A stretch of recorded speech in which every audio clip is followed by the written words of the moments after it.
ಎಲ್ಲರಿಗೂ ನಮಸ್ಕಾರ. ಆಮ್, ಈ ಪುನಶ್ಚೇತನ ಕಾರ್ಯಕ್ರಮ ಏನ್ ಮಾಡಿದ್ವಿ ಇತ್ತೀಚೆಗೆ. ಅದಾದ್ಮೇಲೆ ಮತ್ತೆ ನಿಮ್ಗೆ ಈ ಪೂರ್ವ ಸಿದ್ಧತಾ ಸಭೆ ಏನಕ್ಕೆ ಮಾಡ್ತಿದ್ವಿ ಅನ್ನೋದ್ರ ಬಗ್ಗೆ ಕೆಲವರಿಗೆ ಒಂದು ಕಿರಿಕಿರಿ ಅನ್ಸ್ಬೋದು, ಅಥವಾ ಕೆಲವರಿಗೆ ಇದು ಏನಕ್ಕೆ ಮಾಡ್ತಿದ್ದಾರೆ ಅಂತ ಸಂದೇಹ ಇರ್ಬೋದು. ಈಗ ನೀವು ಆಗ್ಲೇ ಎಲ್ಲ ಬ್ಲಾಕ್ ಹಂತದಲ್ಲಿ ಸೇರ್ಕೊಂಡು ಎಲ್ಲರೂ ಈಗ ಬೆಳಗ್ಗೆಯಿಂದ ಹಂಚ್ಕೊಂಡಿದ್ದಾರೆ. ಬಹುಶಃ ಒಂದು ಹೊಸ ಅನುಭವ ನಿಮ್ಗೆ. ಏನಂತಂದ್ರೆ ನಾವೆಲ್ಲ ಒಟ್ಟಿಗೆ ಬಂದ್ರೆ ನಮ್ಮ ಕಲಿಕೆ ಹೇಗ್ ಚೆನ್ನಾಗಾಗತ್ತೆ ಅನ್ನೋದು ನಿಮ್ಗೆ ಆಗ್ಲೇ ಒಂದು ಅನುಭವ ಆಗ್ತಾ ಇದೆ. ಈ ನಿಟ್ಟಿನಲ್ಲಿ ಶನಿವಾರ ನಡೆಯುವಂತ ಸಂಚಲನ ಸಭೆಗೆ ಮೊದಲನೇ ಸರಿ ಪೂರ್ವಸಿದ್ಧ ಸಭೆಯಲ್ಲಿ ಭಾಗವಹಿಸಿದ್ದೀರಿ.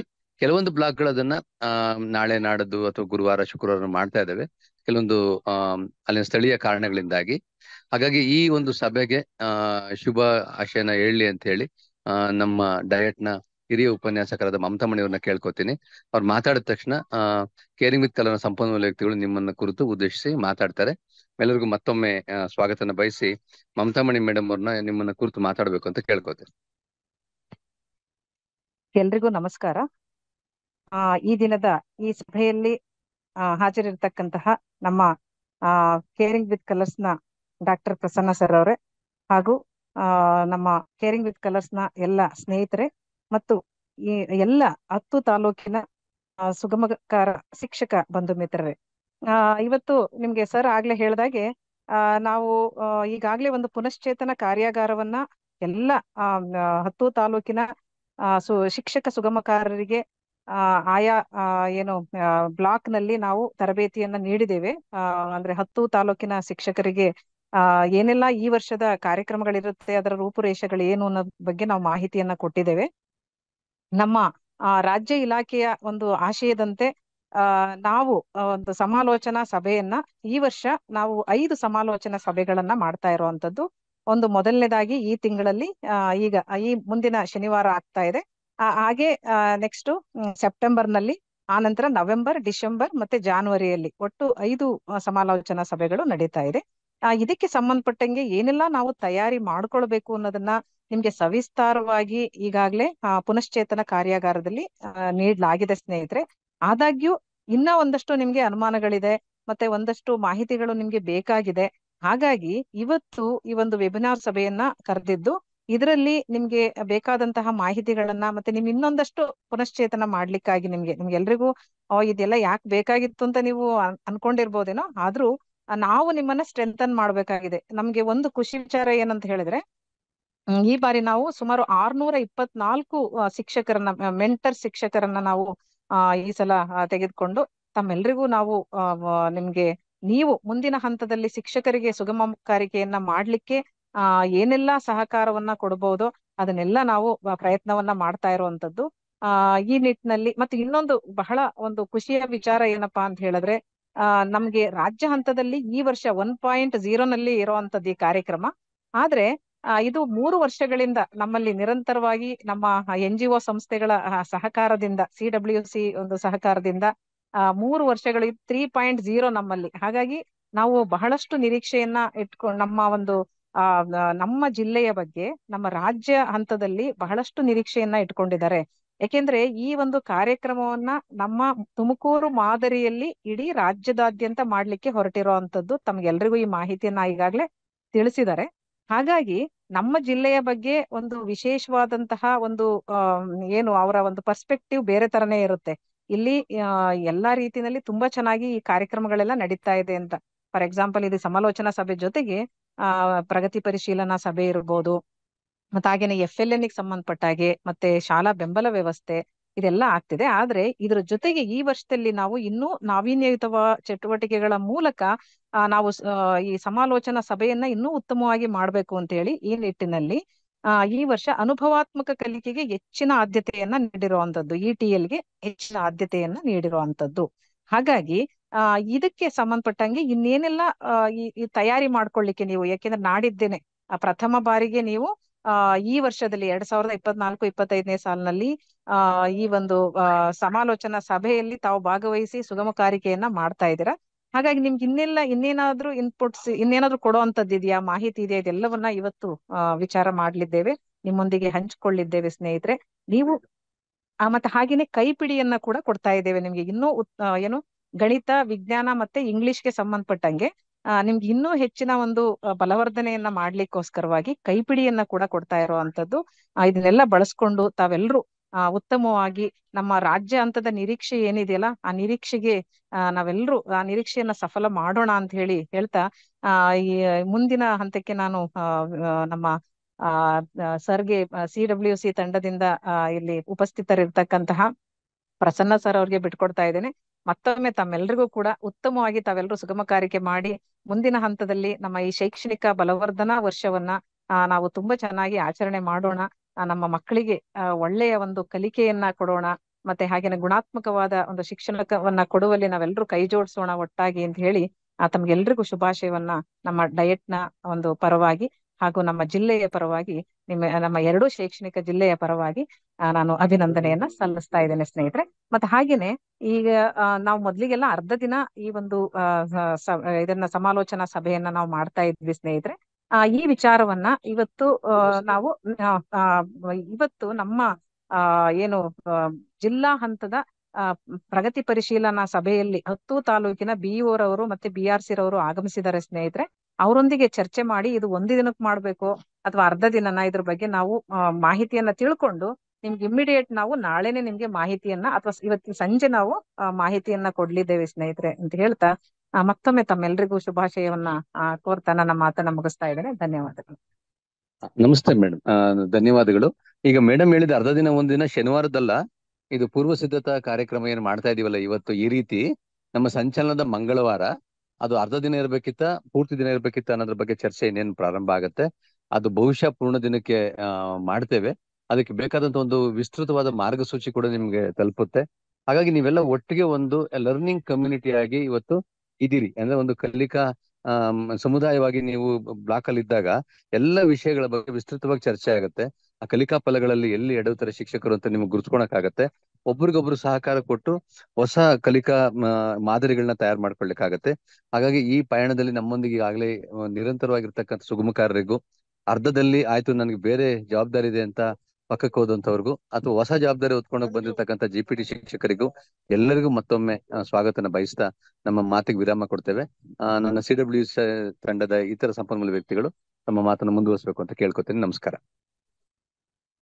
Thank you Prasanna sir, thank you ಮಮತಮ್ಮನಿ ಮೇಡಮ್. ಎಲ್ಲರಿಗೂ ನಮಸ್ಕಾರ. ಸೊ ಇವತ್ತು ನಾವು ಟೀಚರ್ ಮೆಂಟರ್ಸ್ ಎಲ್ಲ ಬಂದು BRC ಸೆಂಟರ್ನಲ್ಲಿ ಆಲ್ರೆಡಿ ಬೆಳಗ್ಗಿಂದ ತಮ್ಮ ತಯಾರಿಗಳನ್ನು ಶುರು ಮಾಡ್ಕೊಂಡಿದ್ದೀರಿ. ಸೊ ಈಗ ಲಾಸ್ಟ್ ಮೂಮೆಂಟಲ್ಲಿ ಏನಾದರೂ ಪಾಯಿಂಟ್ಸ್ ಬಿಟ್ಟು ಹೋಯ್ತಾ ಅಥವಾ ಏನಾದರೂ ಎಕ್ಸ್ಟ್ರಾ ಮಾಡಬೇಕಾ ಅಂತ ಏನಾದರೂ ಚೆಕ್ ಲಿಸ್ಟ್ ಥರ ಈ ಸೆಷನನ್ನು ನೀವು ಕನ್ಸಿಡರ್ ಮಾಡಿ ಆದಷ್ಟು ಬ್ರೀಫ್ ಆಗಿ ನಾವು ಇದನ್ನು ಇಡ್ಲಿಕ್ಕೆ ನಾನು ಪ್ರಯತ್ನ ಮಾಡ್ತೇನೆ. ಇಲ್ಲಿ ಇವತ್ತು ನಾವು 4 ಮುಖ್ಯ ಅಂಶಗಳ ಬಗ್ಗೆ ನಾವು ಇವತ್ತು ಚರ್ಚೆ ಮಾಡೋಣ, ಬ್ರೀಫ್ ಆಗಿ ಚರ್ಚೆ ಮಾಡೋಣ. ಮೊದಲನೇದಾಗಿ ಸಂಚಲನ ಕೈಪಿಡಿ. ನೀವು ಆಲ್ರೆಡಿ ಈಗಾಗಲೇ ನಿಮ್ಮ ಹತ್ರ ಇದೆ ಸಂಚಲನ ಕೈಪಿಡಿ. ಅದರಲ್ಲಿ ಏನೇನು ಅಂಶ ಯಾವುದಕ್ಕೆ ನಾವು ಹಾಕಿ ಅದರಲ್ಲಿ ಇಟ್ಟಿದ್ದೇವೆ ಅಂತ ಹೇಳಿ ಒಂದು ಬ್ರೀಫ್ ಆಗಿ ನಾವು ಹೇಳ್ತೇವೆ. ಎರಡನೇದಾಗಿ ಸ್ಯಾಂಪಲ್ ಸಂಚಲನ ಅಜೆಂಡಾ, ಸಂಚಲನ ಕಾರ್ಯಕ್ರಮದಲ್ಲಿ ಏನು ಮಾಡ್ಬೋದು ಅಂತ ಹೇಳಿ ಒಂದು ಅಜೆಂಡಾ ತರ ಕೊಟ್ಟಿದ್ದೇವೆ. ನೀವು ಆಲ್ರೆಡಿ ಪ್ಲಾನ್ ಮಾಡ್ಕೊಂಡಿದ್ರೆ ಇನ್ನು ಒಳ್ಳೇದು, ಅಥವಾ ಪ್ಲಾನ್ ಮಾಡಬೇಕಾಗಿದೆ ಅಂತ ಹೇಳಿದ್ರೆ ಈ ಮಾಡೆಲ್ ಅನ್ನು ನೀವು ಯೂಸ್ ಮಾಡ್ಕೊಬಹುದು. ಮೂರನೇದಾಗಿ ರಾಷ್ಟ್ರೀಯ ಸಾಧನಾ ಸಮೀಕ್ಷೆ ಅಥವಾ NAS ನ್ಯಾಷನಲ್ ಅಚೀವ್ಮೆಂಟ್ ಸರ್ವೆ ಬಗ್ಗೆ ಒಂದು ಸ್ವಲ್ಪ ಬ್ರೀಫ್ ಆಗಿ ಚರ್ಚೆ ಮಾಡೋಣ. ಕೊನೆಯದಾಗಿ NAS ಅಭ್ಯಾಸ ಪುಸ್ತಕ ಇದು ಏನು ಅಂತ ಹೇಳಿ ಸಹ ಬ್ರೀಫ್ ಆಗಿ ಚರ್ಚೆ ಮಾಡಿ, ತದನಂತರ ಬಂದು ನಿಮಗೆ ಹೆಚ್ಚುವರಿ ಡೌಟ್ಸ್ ಇದ್ರೆ ಸಪ್ರೇಟ್ ಆಗಿ ಸಬ್ಜೆಕ್ಟ್ ವೈಸ್ ಆಗಿ ಒಂದು ಗ್ರೂಪ್ ಬ್ರೇಕ್ಔಟ್ ರೂಮ್ ಕ್ರಿಯೇಟ್ ಮಾಡ್ತೇವೆ. ಅದರಲ್ಲಿ ಹೋಗಿ ನೀವು ಸಬ್ಜೆಕ್ಟ್ ವಾರಿಯಾಗಿ ಡೀಟೇಲ್ ಆಗಿ ಏನಾದರೂ ಡೌಟ್ಸ್ ಇದ್ರೆ, ಕ್ಲಾರಿಫಿಕೇಶನ್ಸ್ ಇದ್ರೆ ಅದೆಲ್ಲ ನೀವು ಮಾಡ್ಕೊಬಹುದು. ಸೊ ಮೊದಲನೇದಾಗಿ ಸಂಚಲನ ಕೈಪಿಡಿ. ಈ ಸಂಚಲನ ಕೈಪಿಡಿಯಲ್ಲಿ ನಿಮಗೆ ಅನೇಕ ವಿಷಯಗಳನ್ನು ನಾವು ಅದರಲ್ಲಿ ಇನ್ಕ್ಲೂಡ್ ಮಾಡಿದ್ದೇವೆ. ಇದು ನಿಮಗೆ ಅದರಲ್ಲಿ ಇರುವ ವಿಷಯಗಳಾಗಿದೆ. ಸೊ ಮೊದಲನೇದಾಗಿ ನೀವು ನೋಡಿದ್ರೆ ಸ್ವಲ್ಪ ಸ್ಟಾರ್ಟಿಂಗ್ ಅಲ್ಲಿ ಸ್ವಲ್ಪ ಥಿಯರಿ ಇದೆ. ಅನುಭವಾತ್ಮಕ ಬೋಧನಾ ಕಲಿಕೆ ಅಂದ್ರೆ ಏನು ಅಂತ ಇದೆ, ಮತ್ತೆ ಲ್ಯಾಂಗ್ವೇಜ್ ಲರ್ನಿಂಗ್ ಪ್ರಾಸೆಸ್ ಏನು, ಅದರ ಸೈಕಲ್ ಏನು, ಅದರ ಬಗ್ಗೆ ಸಹ ನಾವಿಲ್ಲಿ ಒಂದು ಸ್ವಲ್ಪ ಎಕ್ಸ್ಪ್ಲನೇಷನ್ ಅನ್ನು ಕೊಟ್ಟಿದ್ದೇವೆ. ಅದು ಯಾಕೆ ಅಂತ ಹೇಳಿದ್ರೆ, ಈಗ ಹೊಸ ಶಿಕ್ಷಕರು ಯಾರಾದರೂ ಬಂದಿದ್ರೆ ಜಾಯ್ನ್ ಆದವರಿಗೆ ಅನುಭವಾತ್ಮಕ ಕಲಿಕೆ ಏನು ಅಂತ ಸ್ವಲ್ಪ ವಿವರಣೆ ಮಾಡಬೇಕು ಅಂತ ಹೇಳಿದ್ರೆ ಟೀಚರ್ ಮೆಂಟರ್ಗೆ ಸಹ ಒಂದು ರಿಫ್ರೆಶರ್ ತರ, ಒಂದು ರಿವಿಷನ್ ತರ ಒಂದು ಯೂಸ್ ಆಗಲಿ ಅಂತ ಹೇಳಿ ಆ ಉದ್ದೇಶಕ್ಕಾಗಿ ಈ ಅಂಶಗಳನ್ನು ನಾವಿಲ್ಲಿ ಜೋಡಣೆ ಮಾಡಿದ್ದೇವೆ. ಮತ್ತೆ 21ನೇ ಶತಮಾನಗಳೊಂದು NEP ಅಲ್ಲಿ ತುಂಬಾ ಒತ್ತು ಕೊಡ್ತಾ ಇದ್ದಾರೆ, ಹಾಗೂ ಎಲ್ಲರೂ ಬಂದು ಇದರ ಬಗ್ಗೆ ತುಂಬಾ ಫೋಕಸ್ ಮಾಡ್ತಾ ಇದ್ದಾರೆ. ಅದು ಯಾಕೆ ಮಾಡ್ತಾ ಇದ್ದೇವೆ ಅಂತ ಹೇಳಿ ಒಂದು ಬ್ರೀಫ್ ಆಗಿ ಅದನ್ನು ಸಹ ಇಲ್ಲಿ ಒಂದು ನೀಡಲಾಗಿದೆ. ನೆಕ್ಸ್ಟ್ ಬಂದು ಅನುಭವಾತ್ಮಕ ಬೋಧನಾ ಕಲಿಕೆಗೆ ಸಂಪನ್ಮೂಲಗಳು ಯಾವುದನ್ನೆಲ್ಲ ಬಳಸಬಹುದು ಅಂತ. ಟೆಕ್ಸ್ಟ್ ಬುಕ್ ಸಹ ಒಂದು ಅದಕ್ಕೆ ಸಾಧನೆಯೇ ಆಗಿದೆ, ಬಟ್ ಅದನ್ನು ಬಿಟ್ಟು ಬೇರೆ ಯಾವುದನ್ನೆಲ್ಲ ನಾವು ಬಳಸಬಹುದು ಅಂತ ಹೇಳಿ ಇಲ್ಲಿ ಸ್ವಲ್ಪ ಬ್ರೀಫ್ ಆಗಿ ಕೊಟ್ಟಿದ್ದೇವೆ.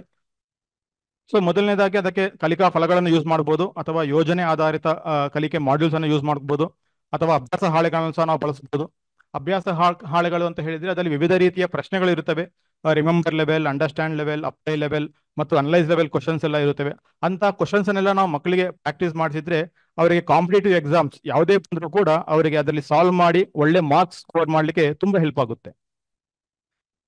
ಅದ ನಂತರ ವಿಡಿಯೋಸ್ ಇದ್ರೆ ಮಕ್ಕಳಿಗೆ ಸ್ವಲ್ಪ ಅಟ್ರಾಕ್ಟಿವ್ ಆಗಿರುತ್ತೆ, ಸ್ವಲ್ಪ ಕಾನ್ಸೆಪ್ಟ್ ಕ್ಲಾರಿಟಿ ಕೂಡ ಅದರ ಮುಖಾಂತರ ಚೆನ್ನಾಗಿ ಕೊಡ್ಬೋದು. ಹಾಗಾಗಿ ಕೂಡ ಬಂದು ವಿಡಿಯೋಸ್ ಅನ್ನು ಸಹ ನಾವು ಬಳಸಬಹುದು. ಅದನಂತರ ಕಾನ್ಸೆಪ್ಟ್ ಮ್ಯಾಪ್. ಸೊ ತುಂಬಾ ಒಂದು ಚಾಪ್ಟರ್ ಫುಲ್ ಅಲ್ಲಿರುವ ವಿವಿಧ ಕಾನ್ಸೆಪ್ಟ್ ಗಳನ್ನು ಒಂದು ಚಿತ್ರ ರೂಪದಲ್ಲಿ ತೋರಿಸಿದ್ರೆ ನೆನಪಿಟ್ಕೊಳ್ಳಿಕ್ಕೆ ತುಂಬಾ ಹೆಲ್ಪ್ ಆಗುತ್ತೆ. ಸೊ ಮಕ್ಕಳ ಕೈಯಲ್ಲಿ ಸಹ ಬಂದು ಈ ರೀತಿ ಕಾನ್ಸೆಪ್ಟ್ ಮ್ಯಾಪ್ಸ್ ಅನ್ನ ನಾವು ರಚನೆ ಮಾಡಿಸಬಹುದು. ಸೊ ಅವರಿಗೆ ಸಹ ಒಂದು ಒಳ್ಳೆ ಅಭ್ಯಾಸ ಆಗುತ್ತೆ. ಬೇರೆ ಕಾನ್ಸೆಪ್ಟ್ಸ್ ಹೇಗೆ ಕನೆಕ್ಟ್ ಮಾಡಬಹುದು ಅಂತ ಸಹ ಹೇಳಿ ಅವರಿಗೆ ಒಂದು ಗೊತ್ತಾಗ್ಬೋದು. ಸೊ ಈ ರಿಸೋರ್ಸಸ್ ಎಲ್ಲ ಬಂದು ಆಲ್ರೆಡಿ ಬಂದು ನಮ್ಮ ಡಯಟ್ ಬಂದು ಒಂದು ಈ ವರ್ಷ ಬಂದು ಸಂಪನ್ಮೂಲಗಳನ್ನು ರೆಡಿ ಮಾಡಿದೆ.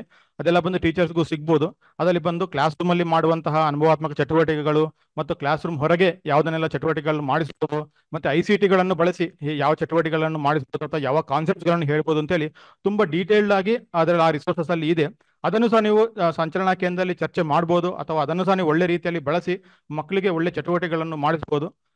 ಅದನ್ನು ಬಿಟ್ಟು ಇನ್ನೂ ನಿಮ್ಗೆ ರಿಸೋರ್ಸಸ್ ಬೇಕು ಅಂತ ಹೇಳಿದ್ರೆ ನಮ್ಮ ಟೀಚೋಪಿಯಾ ಆಪ್ ನಲ್ಲಿ ಸಹ ಬಂದು ಈ ಲೆಸನ್ ಪ್ಲಾನ್ಸ್ ಇದೆ, ಯೋಜನೆ ಆಧಾರಿತ ಕಲಿಕಾ ಚಟುವಟಿಕೆಗಳಿದೆ, ಅದೇ ರೀತಿಯಲ್ಲಿ ಅಭ್ಯಾಸ ಹಾಳೆಗಳು ಕೂಡ ಇದಾವೆ, ಮತ್ತೆ ಕಾನ್ಸೆಪ್ಟ್ ಮ್ಯಾಪ್ಸ್ ಇದಾವೆ, ಮತ್ತೆ ಎಕ್ಸ್ಪ್ಲನರ್ ವಿಡಿಯೋಸ್ ಕೂಡ ಬಂದು ಅದರಲ್ಲಿ ಇದೆ. ಸೊ ಎಲ್ಲಾನು ಬಂದು ಒಂದೇ ಕಡೆ ನಿಮ್ಗೆ ಸಿಗುತ್ತವೆ.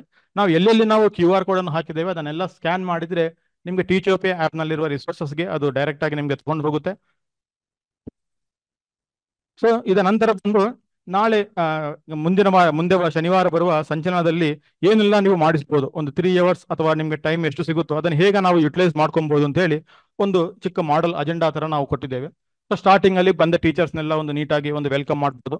ತದನಂತರ ಒಂದು ಐಸ್ ಬ್ರೇಕರ್ ಆಕ್ಟಿವಿಟಿ ಒಂದು ಮಾಡಿಸ್ಬೋದು, ಅದಕ್ಕೊಂದು 15 minutes ಟೈಮ್ ಕೊಡಬಹುದು. ಮತ್ತೆ ಇನ್ನೊಂದು ಮುಖ್ಯವಾಗಿ ಪ್ರೀ ಕ್ವಿಜ್ ಅಂತ ಒಂದು ರೋಲ್ ಔಟ್ ಮಾಡ್ತಾ ಇದ್ದೇವೆ. ಪ್ರೀ ಕ್ವಿಜ್ ಬಂದು ಇದೊಂದು ಟೀಚರ್ಸ್ಗೆ ಪರೀಕ್ಷೆ ಅಂತ ನಾವು ಅದು ತಗೊಂಡ್ಬಾರ್ದು. ಮುಖ್ಯ ಉದ್ದೇಶ ಏನು ಅಂತ ಹೇಳಿದ್ರೆ ಈಗ ನಾವು ಒಂದು ರಿವಿಷನ್ ಒಂದು ಪ್ರಾಕ್ಟೀಸ್ ಮಾಡ್ತಾ ಇರ್ಬೇಕಾದ್ರೆ ನಮ್ಗೆ ಕೆಲವು ಡೌಟ್ಸ್ ಬರ್ತಾ ಇರುತ್ತೆ. ಸೊ ಇದು ಈ ರೀತಿ ಸಹ ಮಾಡ್ಬೋದಾ ಅಥವಾ ಬೇರೆ ಮೆಥಡ್ ಏನಾದ್ರು ಇದೆಯಾ ಅಂತ ಹೇಳಿ ಟೀಚರ್ಸ್ಗೆ ಒಂದು ಥಿಂಕಿಂಗ್ ಪ್ರಾಸೆಸ್ ಸ್ಟಾರ್ಟ್ ಆಗ್ಲಿ ಅಂತ ಹೇಳಿ ಆ ಉದ್ದೇಶಕ್ಕಾಗಿ ಪ್ರೀ ಕ್ವಿಜ್ ಕೊಟ್ಟಿದ್ದು.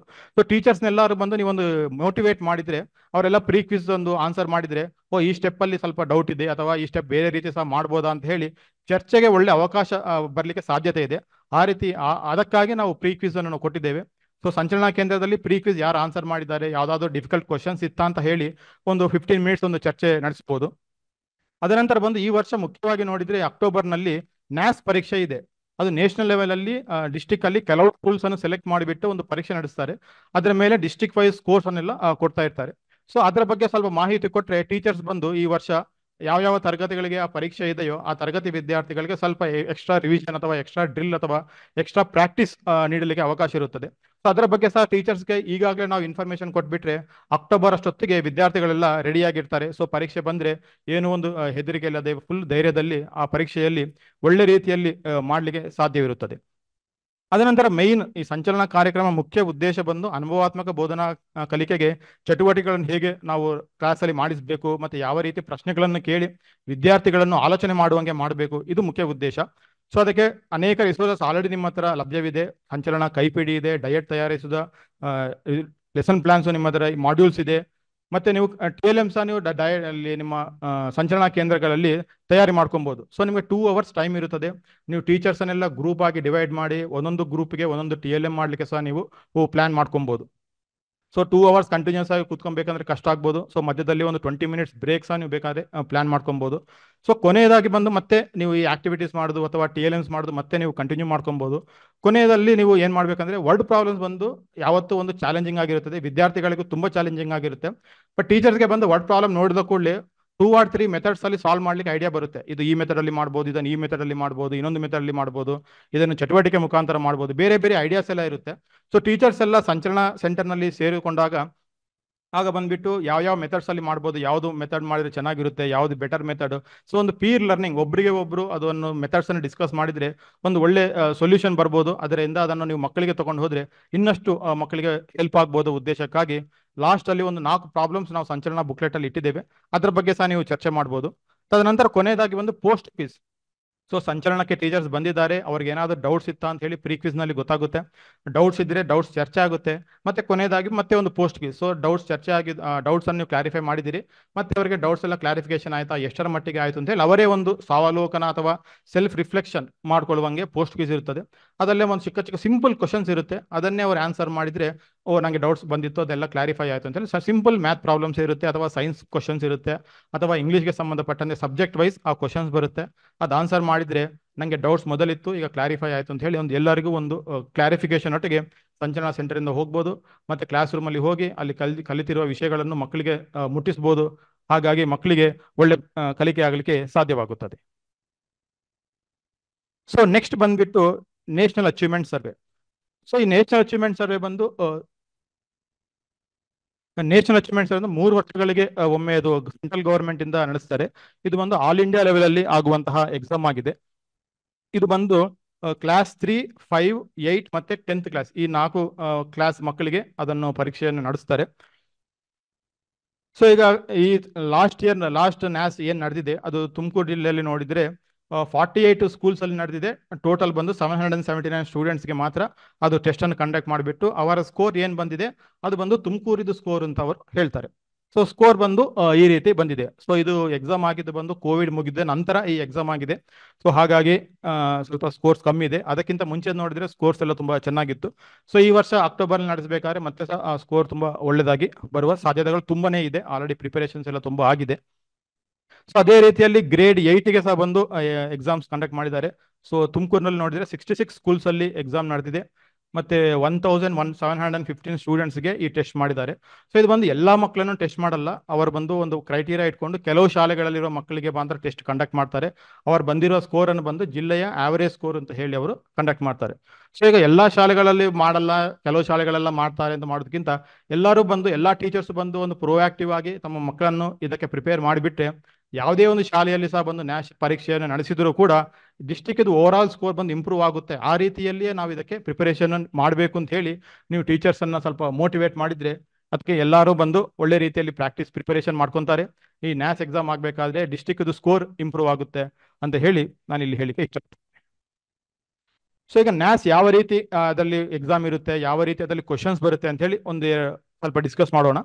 ಸೊ ಗಣಿತದಲ್ಲಿ ಮುಖ್ಯವಾಗಿ ನೋಡಿದ್ರೆ ಲರ್ನಿಂಗ್ ಔಟ್ಕಮ್ ಸ್ಪೆಸಿಫಿಕ್ ಆಗಿ ಚಾಪ್ಟರ್ ವೈಸ್ ಆಗಿ ಅದರಲ್ಲಿ ಲರ್ನಿಂಗ್ ಔಟ್ಕಮ್ಸ್ ಇದೆ. ಆ ಲರ್ನಿಂಗ್ ಔಟ್ಕಮ್ಗೆ ತಕ್ಕಂಗೆ ಅದರಲ್ಲಿ ಪ್ರಶ್ನೆಗಳು ಬರುತ್ತೆ. ವಿಜ್ಞಾನದಲ್ಲಿ ಕೂಡ ಬಂದು ಲರ್ನಿಂಗ್ ಔಟ್ಕಮ್ಸ್ ಕೊಟ್ಟಿದ್ದಾರೆ, ಬಟ್ ಅದೆಲ್ಲ ಬಂದು ಥೀಮ್ ಬೇಸ್ಡ್ ಲರ್ನಿಂಗ್ ಔಟ್ಕಮ್ಸ್ ಆಗಿದೆ. ಸೊ ಥೀಮ್ ಬೇಸ್ ಆಗಿ ಅದರಲ್ಲಿ ಕ್ವಶನ್ಸ್ ಬರುತ್ತೆ.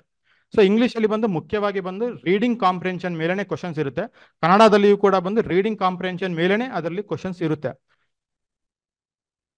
ಸೊ ಇದರಲ್ಲಿ ಬಂದು ಪ್ರಶ್ನೆ ಹೇಗಿರುತ್ತೆ ಅಂತ ಹೇಳಿದ್ರೆ ಗ್ರೇಡ್ 3 ಮತ್ತೆ ಗ್ರೇಡ್ 5ಗೆ ಇನ್ವಿಜಿಲೇಟರ್ಸ್ ಯಾರು ಇರ್ತಾರೆ ಪರೀಕ್ಷೆ ಮಾಡುವವರು, ಅವ್ರು ಬಂದ್ಬಿಟ್ಟು ಪ್ರಶ್ನೆಗಳನ್ನು ಓದುತ್ತಾರೆ, ಮಕ್ಕಳಿಗೆ ಕೇಳಲಿಕ್ಕೆ ಅವಕಾಶ ಕೊಡ್ತಾರೆ, ಮತ್ತೆ ಅದರಲ್ಲಿರುವ ಆಪ್ಷನ್ಸ್ ಅನ್ನೆಲ್ಲಾನು ಓದ್ತಾರೆ. ಮಕ್ಕಳ ಆಪ್ಷನ್ಸ್ ಎಲ್ಲ ಕೇಳ್ಕೊಂಡು ಮತ್ತೆ ಅದಕ್ಕೆ ಯಾವುದು ಸರಿ ಯಾವುದು ತಪ್ಪು ಅಂತ ಹೇಳಿ ಅದರಲ್ಲಿ ಮಾರ್ಕ್ ಮಾಡ್ತಾರೆ. ಇದು ಬಂದು ಗ್ರೇಡ್ 3 ಮತ್ತೆ ಗ್ರೇಡ್ 5 ಅವರಿಗೆ ಇನ್ವಿಜಿಲೇಟರ್ ಯಾರು ಕಂಡಕ್ಟ್ ಮಾಡ್ಲಿಕ್ಕೆ ಬರ್ತಾರೆ ಅವರು ಬಂದು ಪ್ರಶ್ನೆಗಳನ್ನು ಓದಿ ಮಕ್ಕಳಿಗೆ ಸ್ವಲ್ಪ ಟೈಮ್ ಕೊಡ್ತಾರೆ ಅರ್ಥ ಮಾಡ್ಕೊಳ್ಳಿಕ್ಕೆ. ನಂತರ ಆಪ್ಷನ್ಸ್ ಅನ್ನು ಸಹ ಓದ್ತಾರೆ. ಮಕ್ಕಳು ಅದನ್ನು ಆಪ್ಷನ್ಸ್ ಅನ್ನು ಒಂದೊಂದನ್ನು ಕೇಳ್ಕೊಂತಾರೆ. ತದನಂತರ ಅವರಿಗೆ ಲೆಕ್ಕಾಚಾರ, ಗಣಿತ ಆದರೆ ಲೆಕ್ಕಾಚಾರ ಮಾಡ್ಲಿಕ್ಕೆ ಅವಕಾಶ ಕೊಡ್ತಾರೆ, ಸೈನ್ಸ್ ಆದರೆ ಯಾವುದು ಲಾಜಿಕಲ್ ಥಿಂಕಿಂಗ್ ಮಾಡ್ಲಿಕ್ಕೆ ಅವಕಾಶ ಕೊಡ್ತಾರೆ. ಒಂದು 30-35 ಸೆಕೆಂಡ್ಸ್ ಟೈಮ್ ಕೊಡ್ತಾರೆ. ಸೊ ನಿಧಾನವಾಗಿ ಒಂದೊಂದು ಕ್ವಶನ್ ಅನ್ನು ಮುಗಿಸ್ಕೊಂಡು ಅದು ಹೋಗುವ ಕ್ರಮ ಇದೆ. ಸೊ ಇದರಲ್ಲಿ ಹೇಗೆ ಅಂತ ಹೇಳಿದ್ರೆ ಮಕ್ಕಳು ಏನ್ ಮಾಡ್ಬೇಕು ಅಂತ ಹೇಳಿದ್ರೆ ಪರೀಕ್ಷೆಯಲ್ಲಿ ಪ್ರಶ್ನೆಗೆ ಎಲ್ಲಾನು ಬಂದು ಮಲ್ಟಿಪಲ್ ಚಾಯ್ಸ್ ಕ್ವಶನ್ಸೇ ಇರುತ್ತೆ. ಯಾವ ಆಪ್ಷನ್ ಕರೆಕ್ಟು ಅದಕ್ಕೆ ಸರ್ಕಲ್ ಮಾಡಬೇಕು. ಇಲ್ಲಿ ಉದಾಹರಣೆ ನೋಡಿದ್ರೆ ಆಪ್ಷನ್ ಸಿ ಬಂದು ಇಲ್ಲಿ ಕರೆಕ್ಟ್ ಆಗಿದೆ. ಸೊ ಅದಕ್ಕೆ ಮಕ್ಕಳು ಬಂದು ಸಿಗೆ ಒಂದು ಸರ್ಕಲ್ ಹಾಕಬೇಕು. ಇದು ಗ್ರೇಡ್ 3 ಮತ್ತೆ ಗ್ರೇಡ್ 5ಗೆ ಈ ತರ ಕ್ವಶನ್ ಪೇಪರ್ ಇರುತ್ತೆ. ಸೊ ಕ್ವಶನ್ ಪೇಪರ್ ನಲ್ಲಿಯೇ ಬಂದು ವಿದ್ಯಾರ್ಥಿಗಳು ಬಂದು ಕರೆಕ್ಟ್ ಆಪ್ಷನ್ಗೆ ಒಂದು ಸರ್ಕಲ್ ಹಾಕಬೇಕು. ಈಗ ಗ್ರೇಡ್ 8ಗೆ ಯಾವ ರೀತಿ ಇರುತ್ತೆ ಅಂತ ಹೇಳಿದ್ರೆ ಅದರಲ್ಲಿ ಇನ್ವಿಜಿಲೇಟರ್ ಬಂದು ಕ್ವಶನ್ಸ್ ಅನ್ನು ಓದಲ್ಲ. ಯಾಕಂದ್ರೆ 8th ಗ್ರೇಡ್ ಮಕ್ಕಳಿಗೆ ಬಂದು ಓದೋಕೆ ಚೆನ್ನಾಗಿ ಬರುತ್ತೆ. ಸೊ ಅವರೇ ಕ್ವಶನ್ಸ್ ಅನ್ನು ಓದ್ಕೊಂಡು ಅವರೇ ಆನ್ಸರ್ ಮಾಡ್ಕೊಬೇಕು. ಗ್ರೇಡ್ 8ನವರಿಗೆ ಬಂದು OMR ಶೀಟ್ ಇರುತ್ತೆ. ಆ OMR ಶೀಟ್ ಅಲ್ಲಿ ಯಾವುದು ಕರೆಕ್ಟ್ ಆಪ್ಷನ್ ವಿದ್ಯಾರ್ಥಿಗಳೇ ಅದರಲ್ಲಿ ಮಾರ್ಕ್ ಮಾಡ್ಕೊಬೇಕಾಗುತ್ತೆ. ಸೊ ಇದು ಮೇನ್ ಡಿಫರೆನ್ಸ್ ಇದೆ ಗ್ರೇಡ್ 3 ಮತ್ತೆ ಗ್ರೇಡ್ 8ಗೆ ಮೇನ್ ಡಿಫರೆನ್ಸ್ ಇದು. ಗ್ರೇಡ್ 3 ಮತ್ತೆ 5ಗೆ ಬಂದ್ಬಿಟ್ಟು ಪ್ರಶ್ನೆಗಳು ಓದಲಾಗುತ್ತದೆ ಇನ್ವಿಜಿಲೇಟರ್ ಇಂದ. ಅದು ಕೇಳ್ಕೊಂಡು ಮಕ್ಕಳು ಬಂದು ಆಪ್ಷನ್ ಅನ್ನು ಸರ್ಕಲ್ ಮಾಡಿದ್ರೆ ಸಾಕು. ಆದರೆ ಗ್ರೇಡ್ 8 ಮಕ್ಕಳಿಗೆ ಬಂದು ಮಕ್ಕಳೇ ಬಂದು ಪ್ರಶ್ನೆಗಳನ್ನು ಓದ್ಕೊಂಡು ಸಾಲ್ವ್ ಮಾಡಿ ಆನ್ಸರ್ ಮಾಡಿ OMR ಶೀಟಲ್ಲಿ ಹೋಗಿ ಆ ಕರೆಕ್ಟ್ ಆಪ್ಷನ್ ಅನ್ನು ಡಾರ್ಕೆನ್ ಮಾಡಬೇಕಾಗುತ್ತೆ. ಸೊ ಇದು ಒಂದು ಇಂಪಾರ್ಟೆಂಟ್ ಪಾಯಿಂಟ್ ಇದೆ. ಸೊ ಸೊ ನೀವು ಪ್ರಿಪರೇಷನ್ ಈಗ ಟೀಚರ್ಸ್ ನಾಳೆ ಹೋಗಿ ಕ್ಲಾಸ್ ರೂಮಲ್ಲಿ ಹೇಗೆ ಪ್ರಿಪರೇಷನ್ ಮಾಡಬೇಕು ಅಂತ ಹೇಳಿ ನೀವು ಸ್ವಲ್ಪ ಗೈಡೆನ್ಸ್ ಕೊಟ್ಬಿಟ್ರೆ ಅವರಿಗೆ OMR ಶೀಟು ಫಿಲ್ ಮಾಡಿಸ್ಬೇಕು ಅಂತ ಅದಕ್ಕೆ ಸಹ ಒಂದು ಪ್ರಾಕ್ಟೀಸ್ ಮಾಡಿಸ್ಕೊಳ್ಳಿಕ್ಕೆ ಸಹ ಬಂದು ಅವಕಾಶ ಇರುತ್ತೆ ಮತ್ತು ಟೈಮು ಇರುತ್ತೆ. ಸೊ ಈಗ ಪ್ರಶ್ನೆಗಳು ಯಾವ ರೀತಿ ಇರುತ್ತೆ ಅಂತ ಹೇಳಿದ್ರೆ ಇದು ನ್ಯಾಸ್ ಕ್ವಶನ್ ಪೇಪರ್ ಇಂದನೇ ನಾವು ತೆಗೆದಿರುವಂತಹ ಪ್ರಶ್ನೆಗಳಾಗಿದೆ. ಇಂಗ್ಲಿಷ್ ಮೀಡಿಯಂ ಸ್ಕೂಲ್ಸ್ ಆದ್ರೆ ಪ್ರಶ್ನೆಗಳು ಇಂಗ್ಲಿಷಲ್ಲಿ ಇರುತ್ತೆ, ಕನ್ನಡ ಮೀಡಿಯಂ ಸ್ಕೂಲ್ಸ್ ಆದ್ರೆ ಪ್ರಶ್ನೆಗಳು ಬಂದು ಕನ್ನಡದಲ್ಲಿರುತ್ತೆ. ಸೊ ಇಂಗ್ಲಿಷ್ ಪ್ರಶ್ನೆ ಬಂದು ಅದು ಪ್ಯಾರಾಗ್ರಾಫ್ ಕೊಟ್ಟಿರ್ತಾರೆ, ಅದಕ್ಕೆ ಕೆಳಗೆ ಇಂಗ್ಲಿಷಲ್ಲಿ ಪ್ರಶ್ನೆಗಳಿರುತ್ತವೆ. ಎಲ್ಲ ಬಂದು ಪ್ಯಾರಾಗ್ರಾಫ್ ಓದ್ಕೊಂಡು ಕೆಳಗೆ ಪ್ರಶ್ನೆಗಳಿರುತ್ತೆ, ಮಲ್ಟಿಪಲ್ ಚಾಯ್ಸ್ ಕ್ವಶನ್ಸ್, ಅದನ್ನು ಆನ್ಸರ್ ಮಾಡ್ಕೊಬೇಕು. ಇನ್ನೊಂದು ಬಂದು ಪೋಸ್ಟರ್ ಕೊಟ್ಟಿರ್ತಾರೆ. ಪೋಸ್ಟರ್ನ ಅವ್ರು ನೋಡಿ ಅದ್ರಲ್ಲಿ ಏನಿದೆ ಅಂತ ಹೇಳಿ ಓದುತ್ತಾರೆ, ಅದರ ಇನ್ಫಾರ್ಮೇಶನ್ ಎಲ್ಲ ಬಂದು ಇನ್ವಿಜಿಲೇಟರ್ ಓದ್ತಾರೆ. ಓದಿದ ನಂತರ ಸೇಮ್ ಅದಕ್ಕೆ ಇನ್ಫಾರ್ಮೇಶನ್ ಬೇಸ್ಡ್ ಒಂದು ಕ್ವಶನ್ ಇರುತ್ತೆ, ಆ ಕ್ವಶನ್ ಅನ್ನು ಮಕ್ಕಳು ಆನ್ಸರ್ ಮಾಡಬೇಕಾಗುತ್ತೆ. ಇದೇ ರೀತಿಯಲ್ಲಿ ಕನ್ನಡದಲ್ಲಿ ಕೂಡ ಇದೇ ರೀತಿ ಇರುತ್ತೆ. ಒಂದು ಪ್ಯಾರಾಗ್ರಾಫ್ ಕೊಟ್ಟಿರ್ತಾರೆ, ಅದನ್ನ ಪ್ಯಾರಾಗ್ರಾಫ್ ಅನ್ನು ಗ್ರೇಡ್ 3 ಮತ್ತು 5 ಮಕ್ಕಳಿಗೆ ಇನ್ವಿಜಿಲೇಟರ್ ನಿಧಾನವಾಗಿ ಓದ್ತಾರೆ. ನಂತರ ಪ್ರಶ್ನೆಗಳನ್ನು ಓದ್ತಾರೆ, ಆಪ್ಷನ್ಸ್ ಅನ್ನು ಓದ್ತಾರೆ. ಮಕ್ಕಳು ಬಂದು ಆ ಆಪ್ಷನ್ಸ್ ಅನ್ನು ಮಾರ್ಕ್ ಮಾಡಬೇಕು. ಗ್ರೇಡ್ 8ನವರಿಗಾದ್ರೆ ಈ ರೀತಿ ಇರಲ್ಲ, ಡೈರೆಕ್ಟ್ ಆಗಿ ಬಂದು ಅವರೇ ಓದ್ಕೊಂಡು ಆಪ್ಷನ್ಸ್ ಅನ್ನು OMR ಶೀಟ್ ಅಲ್ಲಿ ಮಾರ್ಕ್ ಮಾಡಬೇಕಾಗುತ್ತೆ. ಕನ್ನಡದಲ್ಲಿ ಸಹ ಹಾಗೆ ಒಂದು ಪೋಸ್ಟರ್ ಕೊಟ್ಟಿರ್ತಾರೆ, ಪೋಸ್ಟರ್ನ ನೋಡಿ ಅಥವಾ ಗ್ರಾಫ್ ಏನೊಂದು ಕೊಟ್ಟಿರ್ತಾರೆ, ಅದನ್ನು ನೋಡಿ ಅರ್ಥ ಮಾಡಿಕೊಂಡು ಅದರಲ್ಲಿರುವ ಕ್ವಶನ್ಸ್ ಅನ್ನು ಅವರು ಆನ್ಸರ್ ಮಾಡಬೇಕಾಗುತ್ತೆ. ಸೊ ಸೈನ್ಸ್ ಅಲ್ಲಿ ನೋಡಿದ್ರೆ ಈ ರೀತಿಯ ಒಂದು ಲಾಜಿಕಲ್ ಕ್ವಶನ್ಸ್ ಎಲ್ಲ ಇರುತ್ತೆ ಅವರಿಗೆ. ಮಲ್ಟಿಪಲ್ ಚಾಯ್ಸ್ ಕ್ವಶನ್ಸ್ ಆಗಿರುತ್ತೆ. ಸೊ ಸಿಚುಯೇಷನಲ್ ಬೇಸ್ ಇರ್ಬೋದು, ಒಂದು ಎಕ್ಸಾಂಪಲ್ ಬೇಸ್ ಅಪ್ಲಿಕೇಶನ್ ಬೇಸ್ ಕ್ವಶನ್ಸೇ ತುಂಬ ಬರುತ್ತೆ. ಡೈರೆಕ್ಟ್ ಕ್ವಶನ್ಸ್ ಅಂತೂ ಯಾವುದೂ ಇರಲ್ಲ, ಡೆಫಿನೇಷನ್ಸ್ ಆಗಲಿ ಈ ಥರ ಕ್ವಶನ್ಸ್ ಬಂದು ಯಾವುದೂ ಇರಲ್ಲ. ಎಲ್ಲಾನು ಬಂದು ಅಪ್ಲಿಕೇಶನ್ ಲೆವೆಲ್ ಕ್ವಶನ್ಸ್ ಇರುತ್ತೆ ಅಥವಾ ಅನಲೈಸ್ ಲೆವೆಲ್ ಕ್ವಶನ್ಸ್ ಇರುತ್ತೆ. ಈ ರೀತಿ ಕ್ವಶನ್ಸ್ಗೆ ಮಕ್ಕಳನ್ನು ಪ್ರಿಪೇರ್ ಮಾಡಬೇಕು ಅಂತ ಹೇಳಿ ನಾವು ಟೀಚರ್ಸ್ನೆಲ್ಲ ಒಂದು ಮೋಟಿವೇಟ್ ಮಾಡಿದರೆ ಅವರು ಅದಕ್ಕೆ ಮೆಂಟಲಿ ಪ್ರಿಪೇರ್ ಆಗಿರ್ತಾರೆ. ಮಕ್ಕಳನ್ನು ಕೂಡ ಆ ರೀತಿಯ ಪ್ರಿಪೇರ್ ಮಾಡಿರ್ತಾರೆ. ಗಣಿತದಲ್ಲಿ ನೋಡಿದ್ರೆ ಅವರಿಗೆ ಪದರೂಪದ ಸಮಸ್ಯೆಗಳೇ ಬರುತ್ತೆ ಅಥವಾ ವಾಕ್ಯ ರೂಪದ ಸಮಸ್ಯೆಗಳೇ ಬರುತ್ತೆ. ಆ ಸಮಸ್ಯೆಗಳನ್ನ ಅರ್ಥ ಮಾಡಿಕೊಂಡು ಅವರು ಸಾಲ್ವ್ ಮಾಡಬೇಕಾಗುತ್ತೆ. ಯೂಶಲಿ ಬಂದು ಪ್ರಾಬ್ಲಮ್ಸ್ ಎಲ್ಲ ಬಂದು ಒಂದೇ ಸ್ಟೆಪ್ಪಲ್ಲಿ ಸಾಲ್ವ್ ಮಾಡುವಂಥದ್ದು ಇರುತ್ತೆ, 2-3 ಸ್ಟೆಪ್ಪಲ್ಲಿಯೂ ಸಾಲ್ವ್ ಮಾಡುವಂಥ ಪ್ರಶ್ನೆಗಳು ಇರುತ್ತೆ. ಸೊ ಈ ರೀತಿ ಅವರಿಗೆ ಬೇರೆ ಬೇರೆ ಕಾನ್ಸೆಪ್ಟ್ಸ್ ಮೇಲೆ ಅವರಿಗೆ ಈ ಪ್ರಶ್ನೆಗಳೆಲ್ಲ ಬರುತ್ತೆ. ಅದನ್ನೆಲ್ಲ ಅವರು ಸಾಲ್ವ್ ಮಾಡಿ ಆನ್ಸರ್ ಮಾಡಿದರೆ ಅವರ ಸ್ಕೋರ್ ಬಂದು ಒಳ್ಳೆಯದಾಗಿ ತೆಗಲಿಕ್ಕೆ ಸಾಧ್ಯವಿರುತ್ತದೆ.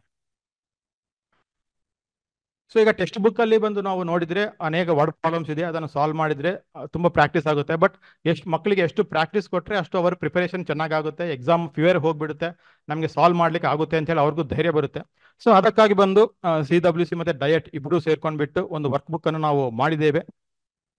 ಸೊ ಅದರಲ್ಲಿ ಬಂದು ಕನ್ನಡ ಮತ್ತೆ ಇಂಗ್ಲಿಷ್ಗೆ ಸೇರಿ ಒಂದು ಸಿಂಗಲ್ ವರ್ಕ್ ಬುಕ್ ಬಂದಿರುತ್ತೆ. ಗ್ರೇಡ್ 5ಗೆ ಒಂದು ವರ್ಕ್ ಬುಕ್ ಇದೆ, ಗ್ರೇಡ್ 8ಗೂ ಕೂಡ ಒಂದು ವರ್ಕ್ ಬುಕ್ ಇದೆ. ಆ ವರ್ಕ್ ಬುಕ್ ಅಲ್ಲಿ ಕನ್ನಡ ಒಂದು ಪೋರ್ಷನ್ ಇದೆ, ಮತ್ತೆ ನಂತರ ಬಂದು ಇಂಗ್ಲಿಷ್ ಇದ್ದು ಪ್ರಾಬ್ಲಮ್ಸ್ ಎಲ್ಲ ಬರುತ್ತೆ ಅಥವಾ ಇಂಗ್ಲಿಷ್ ಇದ್ದು ಕ್ವಶನ್ಸ್ ಎಲ್ಲ ನಮಗೆ ಅದರಲ್ಲಿ ಇರುತ್ತೆ. ಸೇಮ್ ನ್ಯಾಸ್ ಅಲ್ಲಿ ಯಾವ ರೀತಿಯ ಪ್ರಶ್ನೆಗಳು ಬರುತ್ತೋ ಅದೇ ರೀತಿಯ ಪ್ರಶ್ನೆಗಳನ್ನು ಇಲ್ಲಿ ನಾವು ಕ್ರಿಯೇಟ್ ಮಾಡಿದ್ದೇವೆ. ಸೊ ನೀವು ಅದನ್ನು ಮಕ್ಕಳಿಗೆ ಪ್ರಾಕ್ಟೀಸ್ ಮಾಡಿಸಿದ್ರೆ ಅವರಿಗೆ ನ್ಯಾಸ್ ಪರೀಕ್ಷೆಯಲ್ಲಿ ತುಂಬಾ ಸುಲಭವಾಗಿ ಅದನ್ನು ಸ್ಕೋರ್ ಮಾಡಲಿಕ್ಕೆ ಅವರಿಗೆ ಅವಕಾಶ ಇರುತ್ತೆ. ಸೊ ಸೇಮ್ ಅದೇ ರೀತಿಯಲ್ಲಿ ಒಂದು ಸಿಚುಯೇಷನ್ ಕೊಟ್ಟಿರ್ತಾರೆ, ಸಿಚುಯೇಷನ್ ನೋಡಿ ಅರ್ಥ ಮಾಡಿಕೊಂಡು ಆ ಪ್ರಶ್ನೆಗಳನ್ನು ನೀವು ಸಾಲ್ವ್ ಮಾಡಿಸಿದ್ರೆ ಒಳ್ಳೆ ಪ್ರಾಕ್ಟೀಸ್ ಆಗುತ್ತದೆ. ಅದೇ ರೀತಿಯಲ್ಲಿ ಇಂಗ್ಲೀಷಲ್ಲಿ ಕೂಡ ಬಂದು ಒಂದು ಸ್ಟೋರಿಯೋ ಒಂದು ಇಮೇಜ್ ಕೊಟ್ಬಿಟ್ಟು ಅದಕ್ಕೆ ತಕ್ಕಂಗೆ ಬೇರೆ ಬೇರೆ ರೀತಿಯ ಕ್ವಶನ್ಸ್ ಕೊಟ್ಟರೆ ಅವರಿಗೆಲ್ಲ ರೀತಿಯ ಕ್ವಶನ್ಸ್ಗೂ ರೆಡಿ ಮಾಡಲಿಕ್ಕೆ ವಿವಿಧ ರೀತಿಯ ಕ್ವಶನ್ಸ್ಗಳೆಲ್ಲ ಇರುತ್ತವೆ. ಮುಖ್ಯವಾಗಿ ಉದ್ದೇಶ ಏನು ಅಂತ ಹೇಳಿದ್ರೆ ಲ್ಯಾಂಗ್ವೇಜಸ್ ಅಲ್ಲಿ ಅವರಿಗೆ ಕಾಂಪ್ರಿಹೆನ್ಷನ್ ಸ್ಕಿಲ್ಸ್ ಬಂದು ನಾವು ಡೆವಲಪ್ ಮಾಡಲಿಕ್ಕೆ ನಾವು ಫೋಕಸ್ ಕೊಡಬೇಕಾಗುತ್ತೆ. ಅದು ಡೆವಲಪ್ ಆಯಿತು ಅಂತ ಹೇಳಿದ್ರೆ ಪ್ರಶ್ನೆಗಳ ಕೊಟ್ಟಿರೋ ಇನ್ಫಾರ್ಮೇಶನ್ ಓದ್ತಾರೆ, ಪ್ರಶ್ನೆಗಳನ್ನು ಓದಿ ಅವರಿಗೆ ಆನ್ಸರ್ ಮಾಡಲಿಕ್ಕೆ ತುಂಬ ಹೆಲ್ಪ್ ಆಗುತ್ತೆ. ಸೊ ನೆಕ್ಸ್ಟ್ ಬಂದು ಗಣಿತ ಮತ್ತು ವಿಜ್ಞಾನಕ್ಕೆ 2 ಸಬ್ಜೆಕ್ಟ್ಗೆ ಸೇರಿ ಒಂದು ಬುಕ್ ಅನ್ನು ಕ್ರಿಯೇಟ್ ಮಾಡಲಾಗಿದೆ. ಇಂಗ್ಲಿಷ್ ಮೀಡಿಯಂನವ್ರಿಗೂ ಸಪರೇಟ್ ಪುಸ್ತಕ ಇದೆ, ಕನ್ನಡ ಮೀಡಿಯಂನವ್ರಿಗೂ ಸಪರೇಟ್ ಪುಸ್ತಕ ಇದೆ. ಗ್ರೇಡ್ 5 ಒಂದು ಬುಕ್ ಬರುತ್ತೆ, ಗ್ರೇಡ್ 8ಗೂ ಕೂಡ ಬಂದು ಅವರ ಮೀಡಿಯಂ ವೈಸ್ ಆಗಿ ಯಾವ ಮೀಡಿಯಂ ಅಲ್ಲಿ ಇದ್ದಾರೆ ಅವರಿಗೆ ತಕ್ಕಂಗೆ ಆ ಪುಸ್ತಕವನ್ನು ನಾವು ಇಶ್ಯೂ ಮಾಡ್ತೇವೆ. ಸೊ ಇದರಲ್ಲಿ ಕೂಡ ಬಂದು ಗ್ರೇಡ್ ನಾವು ಮ್ಯಾಥ್ಸ್ ನೋಡಿದ್ರೆ ನಾವು ಮ್ಯಾಥ್ಸ್ ಅಲ್ಲಿ ಸಹ ಬಂದು ಎಲ್ಲ ವರ್ಡ್ ಪ್ರಾಬ್ಲಮ್ಸೇ.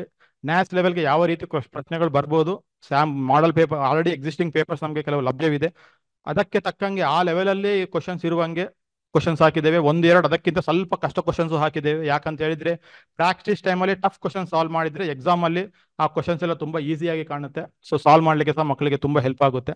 ಅದೇ ರೀತಿಯಲ್ಲಿ ಸೈನ್ಸ್ ಅಲ್ಲಿ ಸಹ ಕೂಡ ಬಂದು ತುಂಬಾ ಒಳ್ಳೆ ಲಾಜಿಕಲ್ ಥಿಂಕಿಂಗ್, ಆ ಥಿಂಕಿಂಗ್ ಸ್ಕಿಲ್ಸ್ ಎಲ್ಲ ಡೆವಲಪ್ ಆಗಲಿಕ್ಕೆ ಒಳ್ಳೆ ಕ್ವಶನ್ಸ್ ಎಲ್ಲ ಕೊಟ್ಟಿದ್ದೇವೆ. ಅದನ್ನೆಲ್ಲ ನೀವು ಮಕ್ಕಳಿಗೆ ಪ್ರಾಕ್ಟೀಸ್ ಮಾಡಿಸಿ ಅಂತ ಹೇಳಿ ನೀವು ಟೀಚರ್ಸ್ಗೆ ಮೋಟಿವೇಟ್ ಮಾಡಿದ್ರೆ ಅವರು ಹೋಗಿ ಅವರ ವರ್ಕ್ ಸ್ಟಾರ್ಟ್ ಮಾಡ್ಕೊತಾರೆ. ಈ ಬುಕ್ ಇನ್ನೂ ನಿಮ್ಮ ಕೈಗೆ ಬಂದಿಲ್ಲ, ಇದು ಏನು ಹೇಳ್ತಾ ಇದ್ದಾರೆ ಅಂತ ನಿಮಗೆ ಡೌಟ್ ಬರ್ಬೋದು. ಈ ಒಂದು ವಾರದಲ್ಲಿ by the end of next week ಒಳಗೆ ನಿಮ್ಗೆ ಎಲ್ಲರಿಗೂ ಈ ಬುಕ್ಸ್ ನಿಮಗೆ ಮಕ್ಕಳಿಗೆ ಪ್ರತಿಯೊಂದು ವಿದ್ಯಾರ್ಥಿಗೂ ಕೂಡ ಒಂದು ಬುಕ್ ಬಂದು ಮುಟ್ಟುತ್ತೆ. ಸೊ ಅವರು ಬಂದು ನೀವು ಸ್ಟಾರ್ಟ್ ಮಾಡ್ಬೋದು. ಈ ಒಂದು ವಾರ ಟೈಮ್ ಕೂಡ ವೇಸ್ಟ್ ಆಗಬಾರ್ದು ಅಂತ ಹೇಳಿ ನಾವು ಕೆಲವು LOSಗೆ ಸಂಬಂಧಪಟ್ಟಂತೆ ಕೆಲವು ಕ್ವಶನ್ ಬ್ಯಾಂಕ್ ಅನ್ನು ನಾವು ನಿಮಗೆ ರಿಲೀಸ್ ಮಾಡ್ತೇವೆ. ವಾಟ್ಸ್ಆ್ಯಪ್ ಮುಖಾಂತರ ನಾವು ಎಲ್ಲ ಟೀಚರ್ ಮೆಂಟರ್ಗೂ ರಿಲೀಸ್ ಮಾಡ್ತೇವೆ. ನೀವು ನಿಮ್ಮ ಶಿಕ್ಷಕರಿಗೂ ಅದನ್ನು ನೀವು ಪಾಸ್ ಆನ್ ಮಾಡ್ಬೋದು. ಇನ್ನೊಂದು ಮುಖ್ಯ ಪಾಯಿಂಟ್ ಏನು ಅಂತ ಹೇಳಿದ್ರೆ ಪ್ರತಿಯೊಂದು ಕ್ವಶನ್ಗೂ ಬಂದು ಡೀಟೇಲ್ಡ್ ಸೊಲ್ಯೂಷನ್ ಆಲ್ರೆಡಿ ನಾವು ಮಾಡಿ ಇಟ್ಟಿದ್ದೇವೆ. ಸೊ ನಿಮಗೆ ಸಪೋರ್ಟ್ ಮಾಡಬೇಕು ಅಂತ ಹೇಳಿ ಪ್ರತಿಯೊಂದು ಕ್ವಶನ್ಗೂ ಈ ಬುಕ್ಲೆಟ್ ಅಲ್ಲಿ ಏನು ಕೊಟ್ಟಿದ್ದೇವೆ ಪ್ರತಿಯೊಂದಕ್ಕೂ ಡೀಟೇಲ್ಡ್ ಸೊಲ್ಯೂಷನ್ ಇದೆ. ಅದು ಟೀಚೋಪಿ ಆ್ಯಪ್ನಲ್ಲೇ ನಿಮಗೆ ಲಭ್ಯವಿರುತ್ತೆ. ನೀವು ಅಲ್ಲಿಂದ ನೀವು ಡೌನ್ಲೋಡ್ ಮಾಡ್ಕೊಬೋದು. ಡೌನ್ಲೋಡ್ ಮಾಡಿಕೊಂಡು ಮಕ್ಕಳಿಗೆ ನೀವು ಗೈಡೆನ್ಸ್ ಕೊಡ್ಬೋದು. ಗೈಡೆನ್ಸ್ ಕೊಟ್ಟರೆ ಮಕ್ಕಳು ಅದನ್ನು ಸಾಲ್ವ್ ಮಾಡ್ಕೊತಾರೆ. ಇನ್ನೊಂದು ಮುಖ್ಯ ಪಾಯಿಂಟ್ ನಾನು ಏನು ಹೇಳಬೇಕು ಅಂತ ಇಷ್ಟಪಡ್ತೇನೆ ಅಂತ ಹೇಳಿದ್ರೆ, ಈಗ ಗ್ರೇಡ್ 5 ಮಕ್ಕಳಿಗೆ LOS ಯಾವುದೆಲ್ಲ ಇರುತ್ತೆ ಅಂತ ಹೇಳಿ ಒಂದು ಡೌಟ್ ಬರ್ಬೋದು, ಅಥವಾ ಗ್ರೇಡ್ 8ಗೆ ಏನು LOS ಇರ್ಬೋದು ಅಂತ ಹೇಳಿ. ಗ್ರೇಡ್ 5 ಮಕ್ಕಳಿಗೆ ಗ್ರೇಡ್ 4 ಮತ್ತೆ ಗ್ರೇಡ್ 5 LOS ಇರುತ್ತೆ. ಆ LOSಗೆ ಸಂಬಂಧಪಟ್ಟಂತೆ ಆ ಪ್ರಶ್ನೆಗಳು ಬರ್ತವೆ. ಬಟ್ ಇನ್ನೊಂದು ಪಾಯಿಂಟ್ ಏನು ಅಂತ ನೆನಪಿಟ್ಕೊಳ್ಬೇಕಂದ್ರೆ, ಗ್ರೇಡ್ 5 ಮಗುಗೆ ಗ್ರೇಡ್ 5 LOS ಕೊಟ್ಬಿಟ್ರೆ ಸಿಲೆಬಸ್ ಆಗಿರಲ್ಲಲ್ವಾ, ಹೇಗೆ ಮಕ್ಕಳು ಮಾಡ್ತಾರೆ ಅಂತ ಹೇಳಿ ಒಂದು ಡೌಟ್ ಬರ್ಬೋದು. ಇಲ್ಲಿ ಇನ್ನೊಂದು ಸಣ್ಣ ಕ್ಲಾರಿಫಿಕೇಶನ್ ಕೊಡ್ಲಿಕ್ಕೆ ಇಷ್ಟಪಡ್ತೇನೆ. ಸೊ ಪ್ರಶ್ನೆಗಳು ಹೇಗೆ ಇರ್ತವೆ ಅಂತ ಹೇಳಿದ್ರೆ, ಗ್ರೇಡ್ 4 ಅಲ್ಲಿ ಮಗು ಆ ಎಲ್ಲ ಚಾಪ್ಟರ್ಸ್ ಅಥವಾ ಎಲ್ಲ ಪಾಯಿಂಟ್ಸ್ ಅನ್ನು ಕವರ್ ಮಾಡಿತು ಅಂತ ಹೇಳಿದ್ರೆ, ಆ ಪ್ರಶ್ನೆ ಗ್ರೇಡ್ 5 LOಗೆ ಸಂಬಂಧಪಟ್ಟದ್ದು ಇದ್ರೂ ಕೂಡ ಬಂದು ಆ ಡಿಫಿಕಲ್ಟಿ ಲೆವೆಲ್ ಅಥವಾ ಕ್ಯಾಲ್ಕುಲೇಷನ್ಸ್ ಅಥವಾ ಲಾಜಿಕಲ್ ಥಿಂಕಿಂಗ್ ಏನೆಲ್ಲ ಬೇಕು ಅದು ಗ್ರೇಡ್ 4ನಲ್ಲೇ ಕಲ್ತಿರುತ್ತೆ. ಅದೇ ರೀತಿಯಲ್ಲಿ ಇಂಗ್ಲೀಷಲ್ಲಿ ಆಗಲಿ ಅಥವಾ ಸೈನ್ಸಲ್ಲಿ ಆಗಲಿ ಅಥವಾ ಮ್ಯಾಥ್ಸಲ್ಲಿ ಆಗಲಿ ಯಾವುದರಲ್ಲಿ ಕೂಡ ಬಂದು ಗ್ರೇಡ್ 4 ಅಲ್ಲಿ ಚೆನ್ನಾಗಿ ಕಲ್ತಿದ್ರೆ ಮಗು ಗ್ರೇಡ್ 5 ಎಕ್ಸಾಮಲ್ಲಿ ಏನು ಬರುತ್ತೆ ನ್ಯಾಸ್ ಎಕ್ಸಾಮ್ ಒಳ್ಳೆ ಸ್ಕೋರ್ ಮಾಡಲಿಕ್ಕೆ ಅವಕಾಶ ಇರುತ್ತೆ. ಅವರು ರಜೆಗೆ ಹೋಗಿ ಬಂದಿರ್ತಾರೆ, ಎಲ್ಲ ಮರ್ತೋಗಿರ್ತಾರೆ ಸ್ವಲ್ಪ. ಸೊ ಅದಕ್ಕೆ ಈ ವರ್ಕ್ ಬುಕ್ ಅನ್ನು ಕ್ರಿಯೇಟ್ ಮಾಡಲಾಗಿದೆ. ಸೊ ಎಲ್ಲ ಪ್ರಶ್ನೆಗಳನ್ನು ನೀವು ಪ್ರಾಕ್ಟೀಸ್ ಮಾಡಿಸ್ಬಿಟ್ರೆ ಅವರಿಗೆ ಧೈರ್ಯವಾಗಿ ಅವರು ಎಕ್ಸಾಮ್ ಅನ್ನು ಬರೀತಾರೆ. ನಮ್ಮ ತುಮಕೂರು ಡಿಸ್ಟಿಕ್ ಇದು ಸ್ಕೋರ್ ಬಂದು ಒಳ್ಳೆ ಬರಲಿಕ್ಕೆ ತುಂಬಾ ಸಾಧ್ಯತೆಗಳು ಇದೆ. ಸೊ ಇದಿಷ್ಟು ಸ್ವಲ್ಪ ಪಾಯಿಂಟ್ಸ್ ಅನ್ನು ಆಲ್ರೆಡಿ ನಿಮಗೆ ಶೇರ್ ಮಾಡಿ ಆಗಿದೆ. ಅಥವಾ ಇನ್ನೊಮ್ಮೆ ರಿವಿಷನ್ ತರ ನಾನು ಈ ಪಾಯಿಂಟ್ಸ್ ಅನ್ನೆಲ್ಲ ಶೇರ್ ಮಾಡ್ಕೊಂಡಿದ್ದೇನೆ. ಈ ಪಾಯಿಂಟ್ಸ್ ಅನ್ನೆಲ್ಲ ಬಂದು ನಮ್ಮ ರಿಕ್ವೆಸ್ಟ್ ಏನಂತ ಹೇಳಿದ್ರೆ, ನ್ಯಾಸ್ ಇದು ಪ್ರಿಪರೇಷನ್ ಬಂದು ಟೀಚರ್ಸ್ಗೆ ಮೆಂಟರ್ಸ್ ಆಗಿ ನೀವು ಮೋಟಿವೇಟ್ ಮಾಡಿದ್ರೆ ಆ ಟೀಚರ್ಸ್ ಕೂಡ ಬಂದು ಆ ಮೋಟಿವೇಶನ್ ಇಂದ ಕ್ಲಾಸಿಗೆ ಹೋಗಿ ಅವರೆಲ್ಲ ಪ್ಲಾನ್ ಮಾಡ್ಕೊತಾರೆ. ಸೊ ಈ ರೀತಿಯಲ್ಲಿ ನೀವೆಲ್ಲ ಪ್ಲಾನ್ ಮಾಡ್ಕೊಂಡ್ರೆ ತುಮಕೂರಿದು ಸ್ಕೋರ್ ಬಂದು ಒಳ್ಳೆ ಇಂಪ್ರೂವ್ ಆಗ್ಲಿಕ್ಕೆ ತುಂಬಾ ಸಾಧ್ಯತೆ ಇದೆ.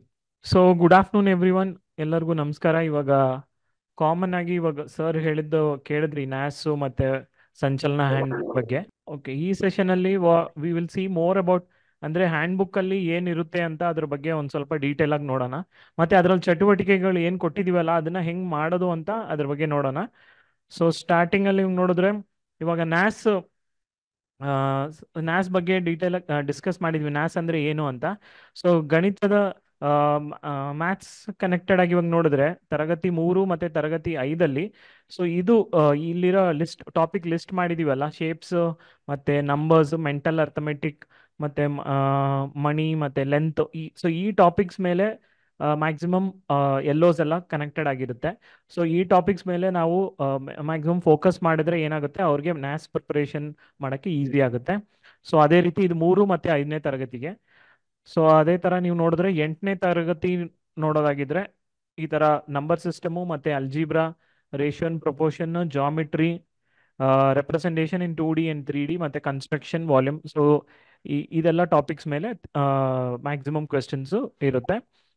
ಕ್ವೆಶನ್ಸ್ ನೋಡೋದಾಗಿದ್ರೆ ಪ್ರಶ್ನೆಗಳು ಯಾವ ತರ ಇರುತ್ತೆ ಅಂದ್ರೆ ಸಿಂಗಲ್ ಅಂದ್ರೆ ಒಂದು ಸಿಂಗಲ್ ಕ್ವೆಶನ್, ಇವಾಗ ಒಂದು ಅಡಿಷನ್ ಅಂತ ಕೊಟ್ಟಿರ್ತಾರೆ, ಅಡಿಷನ್ ಮಾತ್ರ ಮಾಡೋ ತರ ಇರುತ್ತೆ. ಇಲ್ಲ ಅಂದ್ರೆ ಮಲ್ಟಿಪಲ್ ಲೆವೆಲ್ ಅಲ್ಲಿ ಇವಾಗ ಅಡಿಷನ್ ಮಾಡ್ಬೇಕಾಗುತ್ತೆ, ಅದಾದ್ಮೇಲೆ ಅದು ಯಾವ ಅದು ಉತ್ತರ ಯಾವ್ದು ಬರುತ್ತಲ್ಲ ಅದನ್ನ ಬಳಸ್ಕೊಂಡು ನಾವು ಮತ್ತೆ ಇನ್ನೊಂದು ಮಲ್ಟಿಪ್ಲಿಕೇಶನ್ ಮಾಡ್ಬೇಕಾಗೋ ತರ ಮಲ್ಟಿಪಲ್ ಲೆವೆಲ್ ಅಲ್ಲೂ ಇರುತ್ತೆ.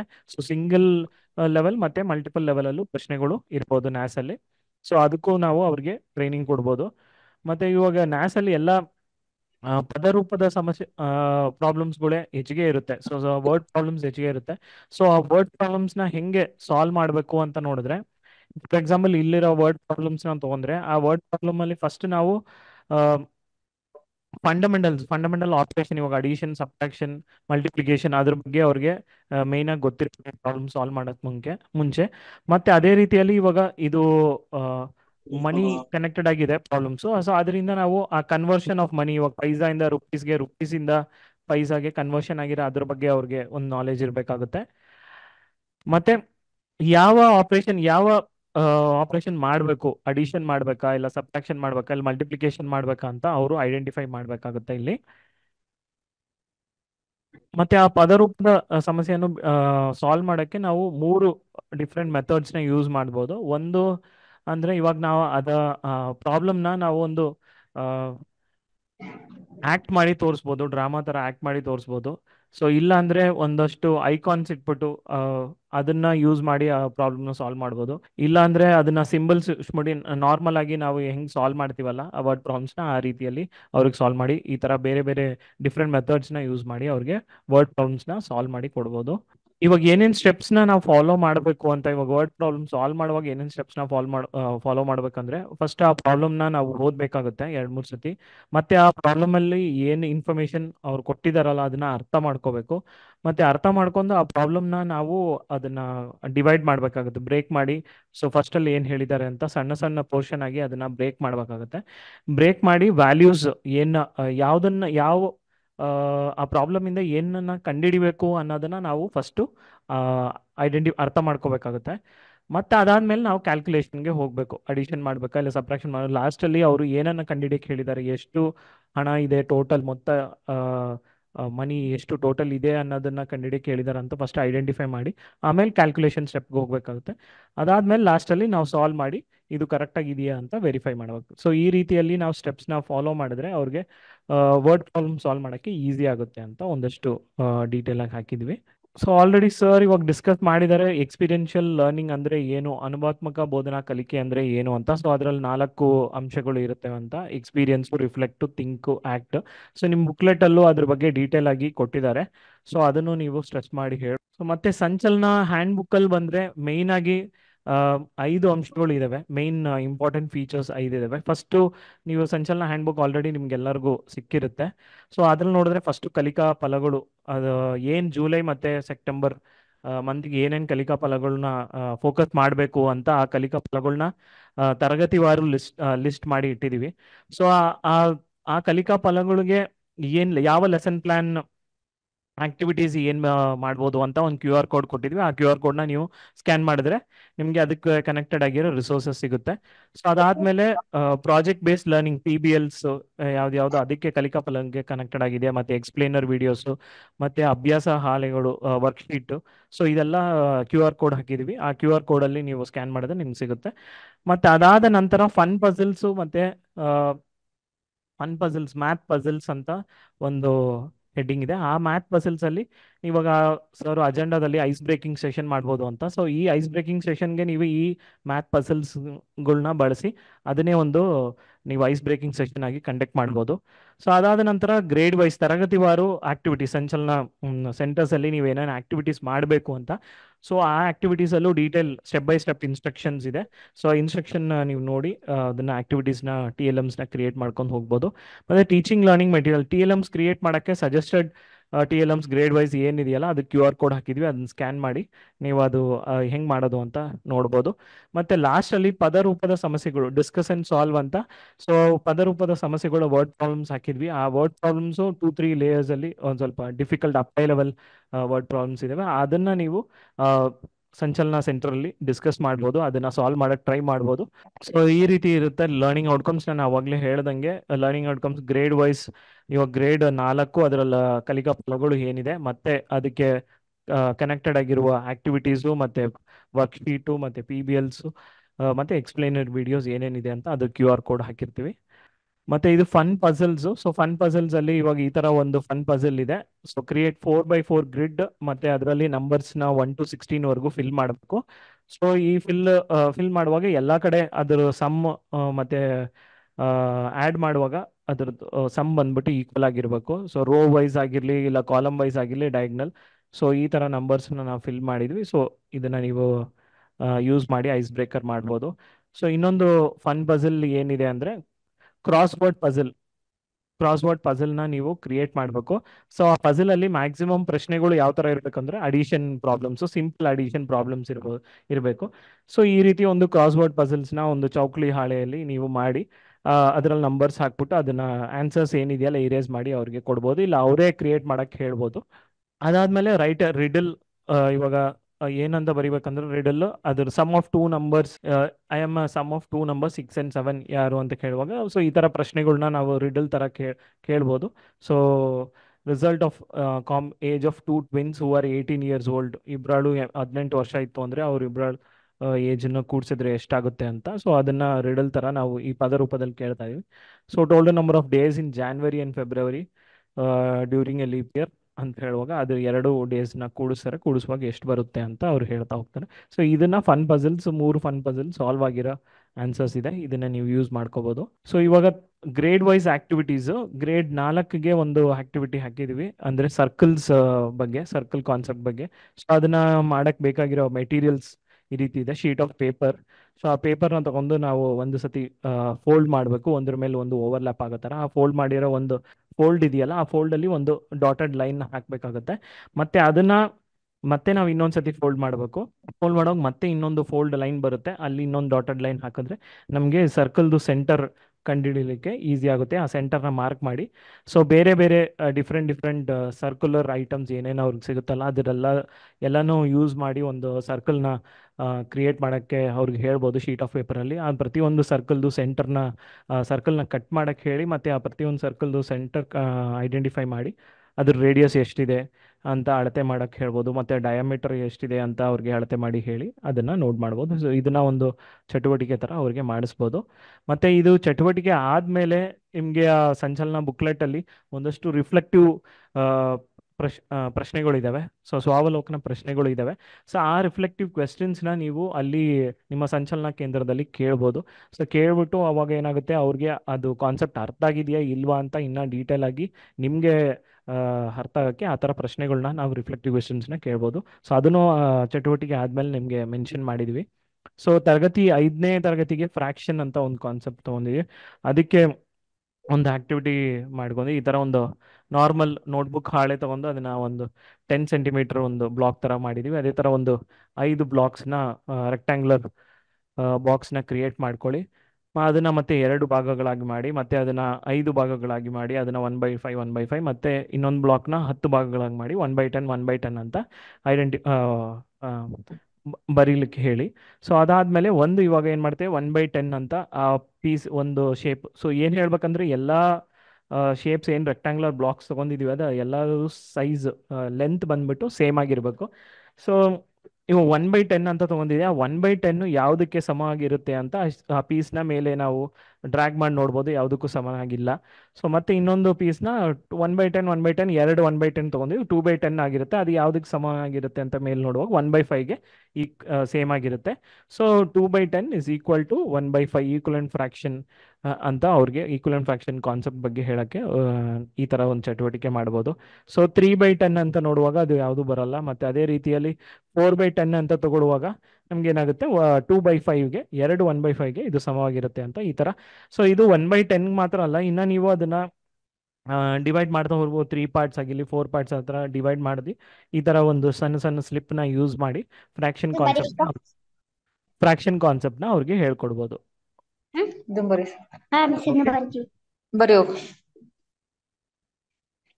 ಸೊ ಇದಾದ ನಂತರ ಫ್ರಾಕ್ಷನ್ ಕಾನ್ಸೆಪ್ಟ್ ಬಗ್ಗೆ ಅವ್ರಿಗೆ ಏನಾದ್ರು ಡೌಟ್ ಇತ್ತು ಅಂದ್ರೆ ಅದನ್ನ ಕ್ಲಾರಿಫೈ ಮಾಡಿ ಕೊಡ್ಬೋದು. ರಿಫ್ಲೆಕ್ಟಿವ್ ಕ್ವೆಶನ್ಸ್ ಅದರಲ್ಲಿ ಇರೋದನ್ನ ಅವ್ರಿಗೆ ಹೇಳ್ಕೊಡ್ಬೋದು.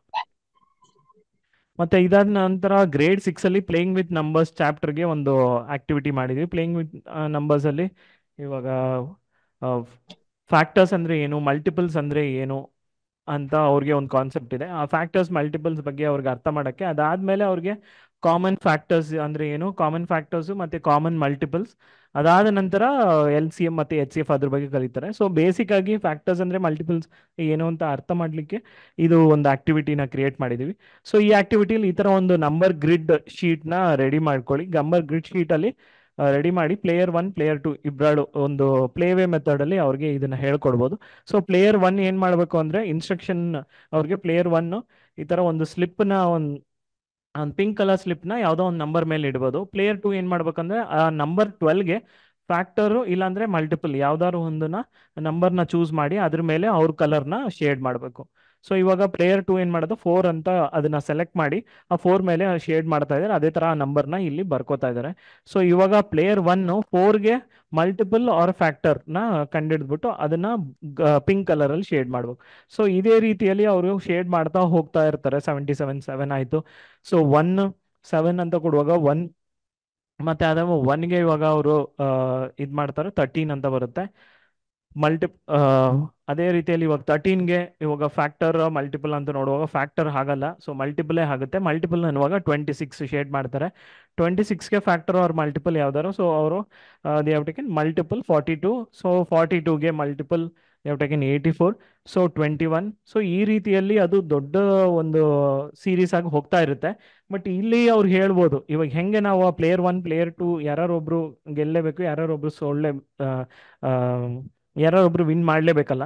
ಸೊ ಆ ಥರ ಇರುವ ಸಿಚುವೇಶನ್ ಅಲ್ಲಿ ಇವಾಗ ಪ್ಲೇಯರ್ 2 ಈ ಥರ ಒಂದು ಕಂಡೀಷನ್ ಬರುವಾಗ 7 ಮತ್ತೆ 14 28 ಮತ್ತೆ 2 ಅಂತ ಆಯ್ತು. ಸೊ 2 ಅಂತ ಕೊಟ್ಟಿದ್ ಕೂಡ 44 ಮಾಡ್ತಾರೆ. 44 ಅಂದಿದ್ ಕೂಡ 4 ಅಂತ ಹಾಕ್ತಾರೆ ಫ್ಯಾಕ್ಟರ್ಸ್. ಸೊ 4 ಅಂತ ಆದ್ಮೇಲೆ 77 11 ಅಂತ ಬರುತ್ತೆ. ಇವಾಗ 11 97 ಮತ್ತೆ 1 ಆದ್ಮೇಲೆ ಏನ್ ನಂಬರ್ ಬರುತ್ತಲ್ಲ ಇವಾಗ 1 ಆದ್ಮೇಲೆ they will not have any multiple. So ಆ ಥರ ಪ್ರೈಮ್ ನಂಬರ್ಸ್ ಅದ್ರ ಬಗ್ಗೆ ಒಂದು ಕಾನ್ಸೆಪ್ಟ್ನ ಅವ್ರಿಗೆ ಹೇಳ್ಕೊಡೋಕ್ಕೆ ಈ ಥರ ಒಂದು ಆಟವನ್ನು ಅವ್ರಿಗೆ ಆಡಿಸ್ಬೋದು. ಸೊ ಇದ್ರ ಬಗ್ಗೆ detail step by step instruction ನಿಮ್ಮ ಸಂಚಲನ ಹ್ಯಾಂಡ್ಬುಕ್ಕಲ್ಲಿ ಇದೆ. ಸೊ ಇದನ್ನು ನೀವು ಅವ್ರಿಗೆ ಬಂದ್ಬಿಟ್ಟು ಸಂಚಲನ ಕೇಂದ್ರದಲ್ಲಿ ಈ ಥರ ಒಂದು ಗೇಮ್ನ ಆಡಿಸ್ಬೋದು. ಮತ್ತು ರಿಫ್ಲೆಕ್ಟಿವ್ ಪ್ರಾಬ್ಲಮ್ಸ್ ಏನಿದೆಯಲ್ಲ, ರಿಫ್ಲೆಕ್ಟಿವ್ ಕ್ವೆಶನ್ಸ್ ಏನಿದೆ ಅದನ್ನು ಸಾಲ್ವ್ ಮಾಡಿಸ್ಬೋದು. ಸೊ ಇದಾದ ನಂತರ ಇವಾಗ ಫ್ರಾಕ್ಷನ್ ಅಂಡ್ ಡೆಸಿಮಲ್ಸ್ 7ನೇ ತರಗತಿಯಲ್ಲಿ, ಸೊ ಇದು ಸೇಮ್ ಗೇಮ್ ಥರನೇ ಇರುತ್ತೆ. ಸೊ ಇವಾಗ ಡೆಸಿಮಲ್ಸ್ ಬಗ್ಗೆ ಅವ್ರಿಗೆ ಫ್ರಾಕ್ಷನ್ಸ್ ಬಗ್ಗೆ ಆಲ್ರೆಡಿ ಅವ್ರು ಕಲ್ತಿದ್ದಾರೆ. ಸೊ ಅದ್ರ ಮೇಲೆ ಒಂದು ಕಾನ್ಸೆಪ್ಟ್ ಇದೆ. ಸೊ 2 ಪ್ಲೇಯರ್ಸ್ ಇರ್ತಾರೆ. So player 1 player 2. ಸೊ ಅವ್ರು ಏನು ಮಾಡ್ಬೇಕಂದ್ರೆ ಟೇಬಲ್ 1 ಅಲ್ಲಿ ಒಂದಷ್ಟು ಇನ್ಫಾರ್ಮೇಶನ್ ಇದೆ. ಡೈಸ್ ಅಲ್ಲಿ 1 ಅಂತ ಬಿತ್ತು ಅಂದ್ರೆ ಅವರು ದೇ ಹ್ಯಾವ್ ಟು ಟೇಕ್ 3/4 3/4 ಅವರು ತಗೋಬೇಕಾಗುತ್ತೆ ಆ ಫ್ರಾಕ್ಷನ್ನ. ಮತ್ತೆ ಇನ್ನೊಂದು ಡೈಸ್ 2 ಡೈಸ್ನ ರೋಲ್ ಮಾಡ್ತಾರೆ. ಫಸ್ಟ್ ಡೈಸ್ ಅಲ್ಲಿ ಬರೋದನ್ನ 3/4 ಅಂತ ಯೂಸ್ ಮಾಡಿ, ಸೆಕೆಂಡ್ ಡೈಸ್ ಅಲ್ಲಿ ಏನ್ ನಂಬರ್ ಬರುತ್ತಲ್ಲ ಅದನ್ನ ಸೆಕೆಂಡ್ ಗ್ರೂಪ್ ಇಂದ ತಗೋತಾರೆ. ಫಾರ್ ಎಕ್ಸಾಂಪಲ್ ಡೈ 1 ಅಲ್ಲಿ 1 ಅಂತ ಬಂತು, ಅವಾಗ ಅವ್ರು ಏನ್ ಮಾಡ್ತಾರೆ 3/4ನ ಹಾಕೋತಾರೆ. ಡೈಸ್ ಇವಾಗ 2ನೇ ಡೈಸ್ ಅಲ್ಲಿ 5 ಅಂತ ಬಂದಿದೆ. ಸೊ 5 ಅಲ್ಲಿ ಗ್ರೂಪ್ 2 ಯಾವ್ದಿದೆ 7/8. ಸೊ 2 ಫ್ರಾಕ್ಷನ್ಸ್ನ ಅವರು ಮಲ್ಟಿಪ್ಲೈ ಮಾಡಬೇಕು. ಏನು ಸಿಕ್ಕಿರೋ ಫ್ರಾಕ್ಷನ್ ಮಲ್ಟಿಪ್ಲೈ ಮಾಡಿ ಆನ್ಸರ್ಸ್ ಏನು ಬರುತ್ತಲ್ಲ ಅದನ್ನ ಈ ರೈಟ್ ಸೈಡ್ ಇರೋ ಗ್ರಿಡ್ ಅಲ್ಲಿ ಬ್ಲಾಕ್ ಮಾಡಬೇಕಾಗುತ್ತೆ 21/32 ಅಂತ. ಸೊ ಈ ರೀತಿ ಯಾವ ಪ್ಲೇಯರ್ ತುಂಬಾ ಫಾಸ್ಟ್ ಆಗಿ ಆ ರೈಟ್ ಸೈಡ್ ಇರೋ ಬ್ಲಾಕ್ ಅಲ್ಲಿ ಎಲ್ಲಾ ನಂಬರ್ಸ್ನು ಅವರು ಶೇಡ್ ಮಾಡ್ತಾರಲ್ಲ ಅವರು ವಿನ್ನರ್ ಅಂತ ನಾವು ಅನೌನ್ಸ್ ಮಾಡ್ಬೋದು. ಸೊ ಇದು ಅವ್ರಿಗೆ ಕಾನ್ಸೆಪ್ಟ್ನ ನಾವು ಮಲ್ಟಿಪ್ಲಿಕೇಶನ್ ಆಫ್ ಫ್ರಾಕ್ಷನ್ ಹೇಳ್ಕೊಟ್ಟಿದ್ವಿ. ಹೇಳಾದ್ಮೇಲೆ ಇವ್ಯಾಲ್ಯೂಯೇಷನ್ ಮಾಡೋಕ್ಕೆ, ಸೊ ಎಷ್ಟು ಎಫೆಕ್ಟಿವ್ ಆಗಿದೆ ಅಂತ ಅವ್ರಿಗೆ ತೋರ್ಸೋಕ್ಕೆ ಒಂದು ಪ್ಲೇವೇ ಮೆಥಡಲ್ಲಿ ಈ ಥರ ಒಂದು ಚಟುವಟಿಕೆನ ಅವ್ರಿಗೆ ಮಾಡ್ಬೋದು. ಸೊ ಇವಾಗ 3 ಅಂತ ಇದೆ, ಸೇಮ್ 3 ಮತ್ತೆ 3. ಸೊ ಅಲ್ಲಿ ನೋಡಿದ್ರೆ ಇವಾಗ 5/2 ಮತ್ತೆ 2ನೇ ಗ್ರೂಪಲ್ಲಿ 6 ಅಂತ ಇದೆ. ಸೊ ಎರಡನ್ನೂ ನಾವು ಮಲ್ಟಿಪ್ಲೈ ಮಾಡುವಾಗ 15 ಅಂತ ಬರುತ್ತೆ. ಆ 15 ಇದನ್ನ ಶೇಡ್ ಮಾಡ್ಬೋದು. ಸೊ ಈ ರೀತಿ ನಾವು ಅವ್ರಿಗೆ ಒಂದು ಚಟುವಟಿಕೆ ಪ್ಲೇವೇ ಮೆಥಡಲ್ಲೇ ಈ ಆಕ್ಟಿವಿಟಿನ ಈ ಫ್ರಾಕ್ಷನ್ ಅಂಡ್ ಡೆಸಿಮಲ್ಸ್ ಅಲ್ಲಿ ಮಾಡಿಸ್ಬೋದು. ಸೊ ಇದಾದ ನಂತರ ಟೀಚಿಂಗ್ ಲರ್ನಿಂಗ್ ಮೆಟೀರಿಯಲ್ ಗ್ರೇಡ್ 4 ಅಲ್ಲಿ ಸಬ್ಟ್ರಾಕ್ಷನ್ಗೆ ಕನೆಕ್ಟೆಡ್ ಆಗಿ ಏನಾದ್ರು TLMs ಮಾಡ್ಕೋಬಹುದು ಅಂದ್ರೆ ಒಂದಷ್ಟು ನಮಗೆ ಸಜೆಸ್ಟೆಡ್ ಆಗಿರೋ ಒಂದಷ್ಟು ಲಿಂಕ್ಸ್ನ ಇಲ್ಲಿ ಹಾಕಿದೀವಿ. ಗ್ರೇಡ್ ವೈಸ್ 2 ಚಾಪ್ಟರ್ಸ್ನ ಸೆಲೆಕ್ಟ್ ಮಾಡಿ ಹಾಕಿದೀವಿ. ಸೊ ಇದನ್ನ ನೀವು ನೋಡ್ಬೋದು, ಅದ್ರ ಪ್ರಕಾರ ನೀವು ಮಾಡೋಕ್ಕೆ ಟ್ರೈ ಮಾಡ್ಬೋದು, ಇಲ್ಲಾಂದ್ರೆ ಬೇರೆ ಏನು ನೀವು ಯೂಸ್ ಮಾಡ್ಬೋದು. ಸೊ ಪ್ರಶ್ನೆಗಳನ್ನ ಅವಾಗಲೇ ಹೇಳಿದೆ ವರ್ಡ್ ಪ್ರಾಬ್ಲಮ್ಸ್ ಅಂತ. ವರ್ಡ್ ಪ್ರಾಬ್ಲಮ್ಸ್ನ ಇಲ್ಲಿ ಹಾಕಿದ್ವಿ ಲಾಸ್ಟ್ ಎಲ್ಲ ಆದ್ಮೇಲೆ ಆ ವರ್ಡ್ ಪ್ರಾಬ್ಲಮ್ಸ್ನ ಸಾಲ್ವ್ ಮಾಡೋಕ್ಕೆ ನೀವು ಟ್ರೈ ಮಾಡ್ಬೋದು ಅಲ್ಲಿ ತರಗತಿ ಸಂಚಲನ ಕೇಂದ್ರದಲ್ಲಿ. ಸೊ ಗ್ರೇಡ್ ವೈಸ್ ಒಂದೊಂದು ವರ್ಡ್ ಪ್ರಾಬ್ಲಮ್ಸ್ನ ಇಲ್ಲಿ ಹಾಕಿದ್ವಿ. ಗ್ರೇಡ್ 4 ಮತ್ತೆ ಗ್ರೇಡ್ 5 ಯಾವ ಟಾಪಿಕ್ಸ್ ಮೇಲೆ ಅಂತ, ಗ್ರೇಡ್ 6 ಮತ್ತೆ ಯಾವ ಟಾಪಿಕ್ ಮೇಲೆ ಅಂತ, ಗ್ರೇಡ್ 7 ಮತ್ತೆ ಯಾವ ಟಾಪಿಕ್ ಮೇಲೆ. ಸೊ ಇದ್ರ ಎಲ್ಲ ಈ ಪ್ರಾಬ್ಲಮ್ಸ್ ವರ್ಡ್ ಪ್ರಾಬ್ಲಮ್ಸ್ಗೆ ನಿಮಗೆ ಸೊಲ್ಯೂಷನ್ ನೋಡಿದ್ರೆ ಟೀಚೋಪಿಯಾ ಆ್ಯಪ್ ಅಲ್ಲಿ ಈ ಫ್ರಾಕ್ಷನ್ ಅಂಡ್ ಡೆಸಿಮಲ್ ನೀವು ಚಾಪ್ಟರ್ ತೊಗೊಂಡ್ರೆ ಆ ಅಲ್ಲಿ ವರ್ಕ್ಶೀಟ್ ಅಲ್ಲಿ ಈ ಸೊಲ್ಯೂಷನ್ ಇದೆ. ನೀವು ಆ ಸೊಲ್ಯೂಷನ್ ಬೇಕಂದ್ರೆ ಆ ಸೊಲ್ಯೂಷನ್ ಅಲ್ಲಿ ನೋಡ್ಕೊಂಡು ಪ್ರಿಪೇರ್ ಆಗಿ ಹೋಗಿ.